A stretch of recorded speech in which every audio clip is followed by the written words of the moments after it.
Shalom, apa kabar? Semua keadaannya baik tentunya, dimanapun Anda berada, dalam kesibukan Anda, atau mungkin lagi santai, lagi makan, Anda lagi mau mendengarkan ini.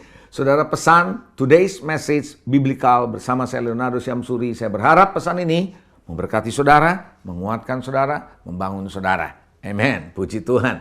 Silakan Anda menyaksikan sampai selesai ya. Saudara, pernah nggak Anda ngalamin kekecewaan? Pernah kecewa? Pernah dikecewakan? Nah, terutama nih kalau dikecewakan sama pendeta gitu ya. Terus kemudian rekan sekerja di dalam pelayanan, di gereja gitu ya, di pelayanan kita. Apalagi saudara bilang saya dikecewakan Tuhan. Padahal Tuhan tidak pernah mengecewakan kita. Tapi kita merasa kita dikecewakan sama Tuhan. Nah, kalau kita sudah merasa kecewa seperti ini nggak boleh dibiarkan. Karena efeknya cukup bahaya. Nanti kita akan membahas itu ya. Dan saya berharap Anda stay tune dengan ini dan Anda akan bisa menang atas kekecewaan. Itu tema yang saya bagikan hari ini. Banyak orang kecewa membuat akhirnya saudara gagal hanya gara-gara kecewa. Hubungan dengan Tuhan gagal, hubungan dengan sesama, hubungan dalam bisnis, pengembangan diri gagal karena pernah kecewa. Saudara, apalagi kalau kecewanya sama Tuhan. Kecewa dengan sesama juga bisa seperti itu tentu saja. Hati-hati dengan kekecewaan, prinsipnya itu saudara. Ya, saya pernah melihat saudara hamba Tuhan berhenti melayani oleh karena kecewa. Kecewa dengan orang-orang yang dia layani. Kenapa begini ya? Gitu. Kok seolah-olah menyerang dia kecewa.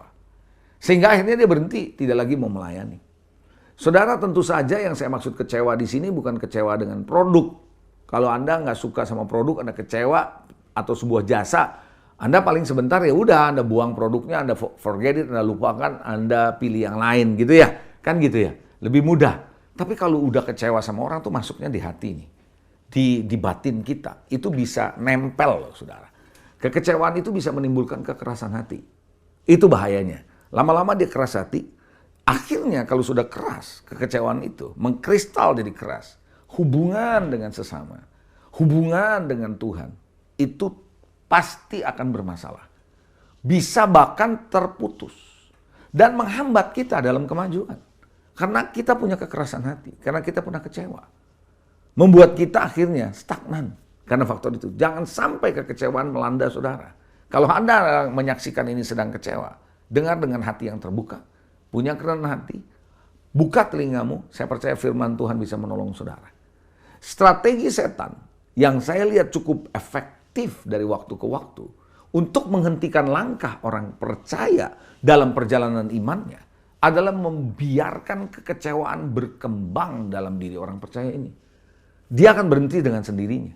Gitu loh saudara. Hati-hati saudara. Matius 11. Kalau Anda baca ayat 2-6. Renungkan baik-baik. Peristiwa ini menarik. Saya mau tanya sama saudara. Sebelum saya baca ayatnya. Siapa yang membaptis Yesus? Yohanes.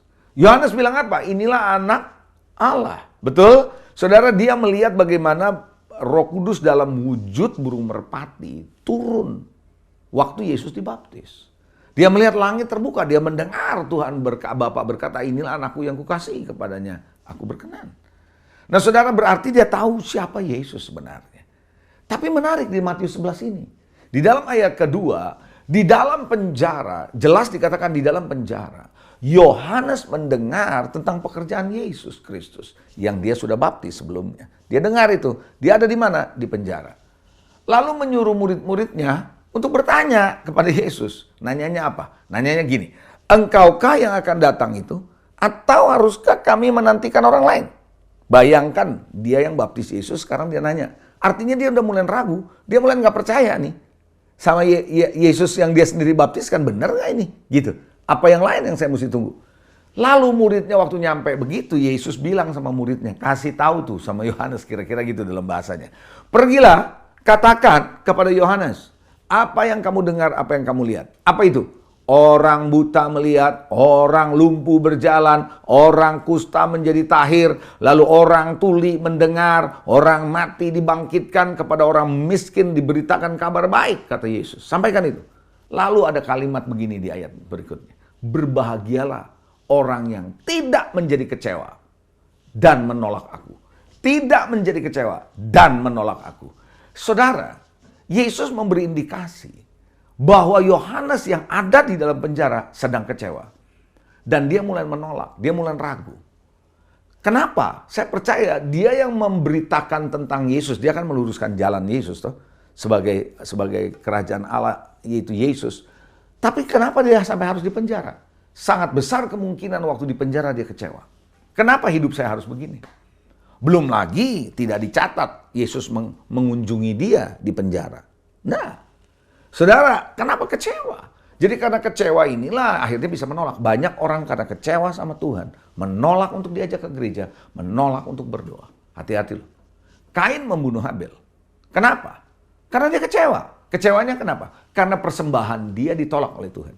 Kasusnya sebenarnya, bukan kasus lah. Persoalannya ini adalah, sebenarnya antara Kain dengan Tuhan, Habel dengan Tuhan, kan masing-masing mau persembahkan korban. Urusannya adalah Tuhan yang menolak. Kain dan Habel nggak ada masalah sebenarnya. Aman-aman aja. Tapi karena Kain kecewa sama Tuhan, dia bunuh si Habel. Yang sebenarnya nggak ada masalah. Makanya firman Tuhan kepada Kain, mengapa hatimu panas? Mukamu muram katanya. Apakah mukamu tidak akan berseri-seri jika engkau berbuat baik? Tapi jika engkau tidak berbuat baik, dosa sudah mengintip di depan pintu. Ia sangat menggoda engkau, tapi engkau harus berkuasa atasnya. Itu yang Tuhan katakan. Jadi rupanya saudara, Kain ini kecewa. Nah oleh karena itu saudara, Yesus pun ditolak. Karena ada orang-orang yang kecewa. Hati-hati loh saudara, Anda dan saya bisa menolak Tuhan, tidak percaya lagi sama Tuhan, mundur dari Tuhan, bahkan dari iman kita, karena faktor kecewa. Setan tahu kok, itu strategi yang sangat efektif. Makanya di dalam Matius 13 ayat 53 sampai 58 kita bisa membaca bagaimana ketika Yesus menceritakan perumpamaan, ia pergi dari situ, lalu dikatakan takjub orang melihat mujizat-mujizat yang dia lakukan. Tetapi ceritanya kalau Anda baca selanjutnya, saya nggak perlu bacakan semua lah. Saudara, orang-orang pada kecewa. Kenapa? Karena dia di kampung halamannya dia bilang, bukankah ini anak tukang kayu? Bukankah ibunya Maria, saudara-saudaranya juga ada bersama dengan kita? Lalu di dalam ayat 57 kalau Anda baca, mereka kecewa dan menolak dia. Perhatikan kata kecewa dan menolak itu selalu ada. Orang yang kecewa bisa menolak Tuhan loh.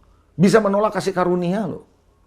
Nah, oleh karena ketidakpercayaan, ada lagi muncul ketidakpercayaan mereka. Tidak banyak mujizat terjadi di situ. Jadi saudara, Anda bisa miss terhadap mujizat karena faktor kecewa. Hati-hati saudara. Ada mujizat yang Tuhan sudah siapkan buat saudara. Ada banyak perkara-perkara ajaib yang Tuhan mau lakukan buat hidup saudara. Kita tidak alami. Hanya karena kecewa. Be careful. Dan kita bisa menolak itu. Orang yang kecewa biasanya pikirannya pendek. Makanya jangan heran ya. Orang yang kecewa itu kalau dibiarkan dia jadi depresi dan akhirnya dia bisa nekat. Mungkin juga bisa bunuh diri. Tapi bukankah saudara kalau Anda pernah dikecewakan, saya yakin Anda juga pernah mengecewakan orang lain. Pernah? Saya yakin saudara kalau kita mau jujur, kita juga pernah mengecewakan orang lain. Kalau kita pernah mengecewakan orang lain, kenapa kita menjadi mempermasalahkan kalau orang mengecewakan kita? Dan pada umumnya kalau kita dikecewakan orang lain, kita cerita sama orang lain tentang kekecewaan kita. Iya kan? Tapi kalau kita mengecewakan orang lain, kita diem aja. Kita nggak mau cerita. Kenapa sih bisa begitu? Karena kita nggak fair. Tetapi sebenarnya kita kecewa, kita mengecewakan ya sama posisinya. Gitu ya. Kalau dalam olahraga skornya sama 1-1 gitu loh saudara. Jadi Bapak Ibu Saudara, kita harus belajar begini. Burung di atas kepala kita tidak bisa larang untuk terbang di atas kepala kita. Betul? Yang punya sayap dia mau terbang, suka-suka dia. Tapi kalau burung itu menetapkan untuk bersarang atau membuang kotorannya di atas kepala kita yang mutusin boleh atau enggak. Jadi berarti saudara, kecewa atau enggak kecewa, itu keputusan kita, pilihan kita. Orang mau ngomong jelek sama kita, emang kita bisa larang? Mulut-mulut dia. Kalau dia mau posting yang buruk tentang kita, ya kan? Di Instagram, di Facebook, dimanapun saudara, di sosial media, tentang kita, dia jelek-jelekin, kita bisa apa? HP dia yang ketik, suka-suka dia. Kita nggak bisa larang. Tapi apakah omongannya, tulisannya mau bersarang di hati kita, membuat kita pahit dan kecewa? Itu pilihan. Kita bisa bilang enggak. Makanya ada pepatah bilang, anjing menggonggong kafilah berlalu. Biarin aja saudara. Nah pertanyaannya kenapa orang bisa jadi kecewa? Saya melihat ada beberapa faktor loh. Cepat saja ya. Pertama, karena berpusat pada diri sendiri. Orang yang fokusnya pada diri sendiri adalah orang yang paling gampang untuk kecewa.